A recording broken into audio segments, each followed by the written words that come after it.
Andhra Pradesh, Orissa and Sikkim assemblies will also take place along with the parliament election. Andhra Pradesh, Orissa आणि सिक्कीम या राज्यांमधल्या निवडणुकाही लोकसभेच्या निवडणुकांबरोबरच घेण्यात येणार आहेत. त्यासाठी सगळ्या कायदेशीर बाबींची पूर्तता करण्यात येत आहे. Respectively, therefore, we have made a conscious effort.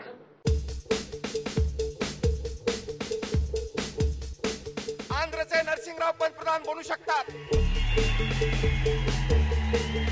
Lok Sabha निवडणुकांच्या तारखा जाहीर झाल्यात. या गावांमध्ये प्रचारालाही आता वेग येईल. मग लोकांचे प्रश्न, सोयीसुविधा, योजना, भाषणं, आवाहनं आणि आश्वासनं दोन्ही राज्यांकडून दिली जातील. मतांसाठी राजकारण सुरू होईल, पण याच्यासाठी राजकीय हिंमतही दांडगी आहे. म्हणूनच कौरू खिल्लारेसारख्या गावकऱ्यांना नागरिकत्वाचे 2-2 दाखले मिळतात. हो, गेल्या कित्येक विधानसभा आणि लोकसभा निवडणुकांमध्ये ते महाराष्ट्र आणि आंध्र दोन्हीकडे मतदान करतात. मत बोलतात आम्ही असं करतो, पट्टे करतो, फलान करतो, आम्ही एकदा निवडले की बस कोणीच पुसत नाही. मग असं मतदान होतं ते आंध्र प्रदेशमधल्या आदिलाबाद लोकसभा मतदारसंघ तर खानापूर या विधानसभा मतदारसंघासाठी. हेच गावकरी महाराष्ट्रातल्या चंद्रपूर लोकसभा मतदारसंघ आणि जिवती विधानसभा मतदारसंघासाठीही मतदान करतात. परिसीमन आयोगानं आखून दिलेल्या मतदारसंघ पुनर्रचनेमध्येही दोन्ही राज्यांच्या मतदारसंघात यांची नावं आहेत. परिसीमन आयोगाचं जेव्हा गठन झालं त्यावेळेस महाराष्ट्र निवडणूक आयोगाच्या वतीनं परिसीमन आयोगाला हे कळवण्यात आलं होतं का ही गावे डिलिमिटेशनमध्ये आता आंध्रमधून वगळण्याची विनंती करण्यात आली होती. भारतीय संविधानानं दिलेला मतदानाचा अधिकार त्यांना मिळालाय खरा, पण त्याचा इतर मूलभूत अधिकारांशी संबंध नाही.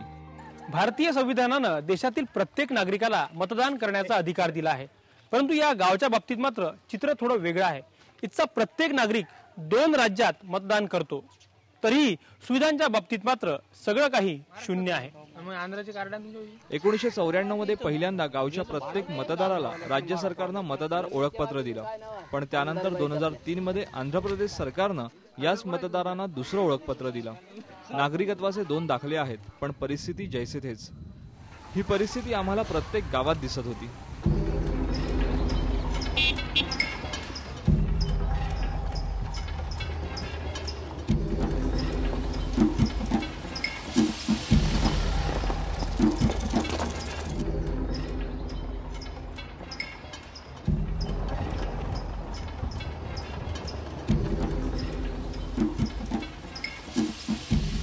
या बाराई गावाला जायचं असेल तर प्रत्येक ठिकाणी गाडी जाणं शक्य नाही, कारण की रस्ता इतका खराब आहे की तिथे गाडी जाऊ शकत नाही.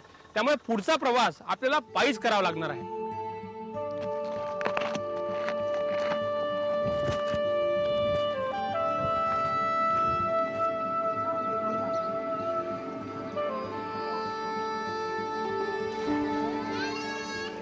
कोणतं गाव आहे?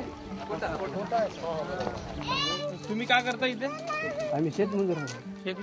2-4 एकर.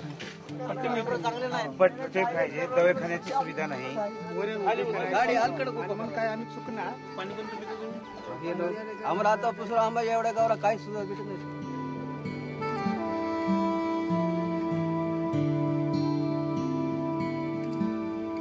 आम्हाला त्रास साहेब, आता आम्ही तर या ठिकाणी चंद्रपूर जिल्ह्यातच रहिवासी आहे म्हणून असे जाहीर केलं. आम्ही पहिलंच जंगलतोड आम्ही स्वतःच केली. तेव्हापासून आम्हाला चंद्रपूर जिल्ह्याच्या अधिकाऱ्यांनं भरपूर सहकार्य केलं. पण काही काळामध्ये आम्हाला हे दोन्ही राज्याचं मतदान चालू झालं. आता आम्ही दोन्ही राज्याला मतदान चालू केलं. आंध्र प्रदेश आदिलाबाद जिल्हा या ठिकाणी खासदाराला बी निवडून देतो आणि महाराष्ट्राचं चंद्रपूर जिल्हा खासदार यांना बी निवडून देतो. ते आतापर्यंत आमची कोणतीही रोडाची सुविधा नाही आणि दवाखान्याची सुविधा नाही आहे. आज आमचं जर माणूस बिमार पडलं तर खाटेवर न्यावं लागते. त्याच्यासाठी आम्ही 2 राज्याला इलेक्शन करून आमची सुविधा का नाही साहेब? एकट्या माधव पतंगेंची ही समस्या नाही, तर गावातल्या प्रत्येकाला हेच वाटतं. आंध्राचे महाराष्ट्राचे इलेक्शन आता कुणीकडे इलेक्शन करावं म्हणून आता आम्ही समोर आहोत. एक का महाराष्ट्राला करा का आंध्राला करा.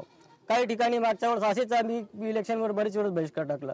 तर त्यांनी काय केले की खालचे जे लोक जे ऍक्च्युली अनारपल्ली आरकेपल्ली असे जे लोक आहेत ते आंध्रा भागातले ते लोक इथं आणून त्यांनी त्यांची वोटिंग घेतली आणि दाखवली की हे लोक इच्छुक आहेत आंध्रा हे करण्यासाठी. कर्जमाफीचा काय फायदा नाही.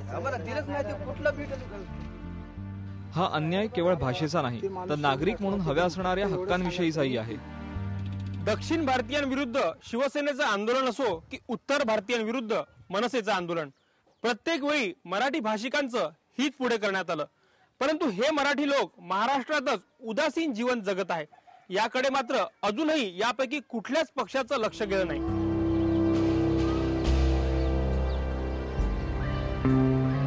गोठा गावात फेरफटका मारल्यावर आपल्याला भिंतीवर महाराष्ट्रातल्या पक्षांचे पोस्टर्स दिसतील. शिवाय आंध्र प्रदेशचे मुख्यमंत्री राजशेखर रेड्डींपासून NT रामाराव पर्यंत सर्वच आहेत. महाराष्ट्र आंध्र प्रदेश सीमेवर असणाऱ्या 14 वादग्रस्त गावांच्या प्रश्नावर फारसं बोललं गेलं नाही. याचं उत्तर कधी सापडेल हेही गावकऱ्यांना माहीत नाही. गावकऱ्यांच्या मतानं विधानसभेत पोहोचलेले नेतेही या समस्यांना गंभीरपणे घेत नाहीत. वास्तविक पाहता आजही जे आता डिलिमिटेशन नंतर जी परिस्थिती आहे, आज आता पुढची जी निवडणूक होणार आहे, तर आमच्या माहितीप्रमाणे अजूनही ती गावं खानापूर विधानसभा क्षेत्रामध्ये आहे आणि आदिलाबाद लोकसभा क्षेत्रामध्ये आहे. म्हणजे याचा अर्थ आंध्र प्रदेश सरकारने अजूनही दावा सोडलेला नाही. 12ची 14 गावं झाली आहेत. काही वर्षांनी ती आणखी होतील. न घर का न खाटका या कचाट्यात सापडलेल्या 14 गावांची ही कहाणी. कदाचित येणारं सरकार आपली समस्या सोडवेल हीच त्यांची एकमेव आशा. यासाठीच पुन्हा एकदा मतदान करण्याची ते संधी घेतील.